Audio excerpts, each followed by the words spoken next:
জরিনা খুবই অহংকারী মেয়ে, তবে জরিনা দেখতে খুবই সুন্দরী ছিল, এই জন্য জয়নাল জরিনাকে আসলে বিয়ের প্রস্তাব দিল। কিন্তু জরিনা আসলে খুবই অহংকারী যেহেতু ছিল এবং জয়নাল একটু আর্থিক অবস্থা খারাপ ছিল, সেই জয়নালকে প্রত্যাখ্যান করেছে এবং তাকে অপমান করেছে। যাই হোক, আজকে আমরা এই গল্পের মাধ্যমে এই কয়েকটা স্ট্রাকচার দেখবো যেটা কিনা আসলে ইন্টারমিডিয়েট স্পেশাল ওয়ার্ডস অ্যান্ড ফ্রেজে খুবই কাজে লাগে। প্রথম একটা বাক্য দেখুন, আমরা একটু বলি যে লেট অ্যালোন। লেট অ্যালোন কথার অর্থ হচ্ছে দূরের কথা। লেট অ্যালোন বাংলা কি স্যার? দূরের কথা। আমরা বুঝাচ্ছি দূরের কথা। তারপর হচ্ছে হ্যাড বেটার। হ্যাড বেটার এই কথার অর্থ হচ্ছে এটা হচ্ছে উচিত টাইপের দেবে। কেমন অর্থ দেবে? উচিত অথবা বরং ভালো। উচিত বা বরং ভালো এই টাইপের অর্থ দেয়। আর উড রেদার, তারপর হচ্ছে কিছু থাকে ভার ড দেন।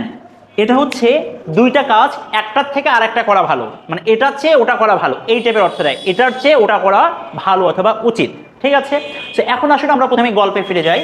যখন জয়নাল জরিনাকে বলল যে আমি আপনাকে বিয়ে করতে চাই, তখন জরিনা জয়নালকে বলল যে তুমি তো নিজের খাবারই ম্যানেজ করতে পারো না, আমাকে তো বিয়ে করা দূরের কথা।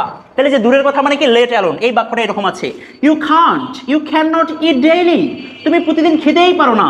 লেট অ্যালোন ম্যারি মি, আমাকে বিয়ে করা তো দূরের কথা। কারণ জরিনা খুবই বড় লোক, তার প্রতিদিনের খরচই হাত খরচে অনেক, এই জন্য সে এই কথা বলেছে। 2 নম্বর যে বাক্য, তারপরে জয়নাল ভাবলো যে হ্যাঁ আসলে ঠিকই তো বলেছে, আমি তো নিজের খাবার নিজেই খেতে পারি না, আবার ওই এত বড় একটা বড় লোকের মেয়েকে আমি বিয়ে করব, তাকে আমি কিভাবে হাত খরচ দিব। এই জন্য সে বলল I would rather marry Sakina than Zarina. মানে কি, এই যে সকিনাকে, সকিনা হচ্ছে গ্রামের একজন সহজ সরল মেয়ে যার কিনা খুব একটা চাহিদা নেই। এই জন্য সে বলল যে I would rather marry Sakina, আমার বরং সকিনাকে বিয়ে করাই ভালো। উড রেদার মানে বরং ভালো অথবা উচিত টাইপের অর্থ দেয়। আমাকে বরং সকিনাকে বিয়ে করাই ভালো দেন জরিনা, জরিনা হচ্ছে। বুঝতে পেরেছেন? সকিনার থেকে আবার জরিনাকে বিয়ে করা ভালো, কারণ সে রিয়েলাইজেশন করতে পেরেছে। 3 নম্বর বলল, 3 নম্বর যেটা, তখন সে তার বন্ধুকে বললো যে বন্ধু কি আমি কি এটা করতে পারি, জরিনাকে না করে সকিনা করতে পারি? তখন তার বন্ধু বলল যে ইয়েস, হ্যাঁ, you had better choose Sakina. Had better মানে কি? বরং ভালো বা উচিত। তোমার বরং সকিনাকে চুজ করাই উচিত, কারণ সে অনেক সরল মেয়ে, তার খরচ কম, খুবই ভালো মেয়ে। এতটুকু বোঝা গিয়েছে? আমরা আরো 2 একটা স্ট্রাকচার বলি।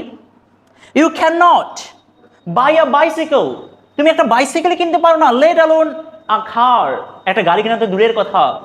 You can not speak in Bangla, let alone English, তুমি বাংলায় কথা বলতে পারো না, ইংলিশে কথা বলতে দূরের কথা। ক্লিয়ার? ওকে।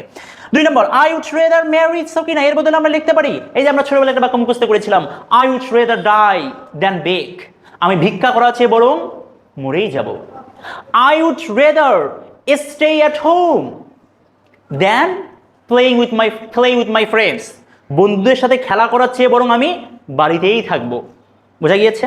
3 নম্বর হচ্ছে yes you had better choose Sakina, তোমার বরং সকিনাকে চুজ করাই ভালো।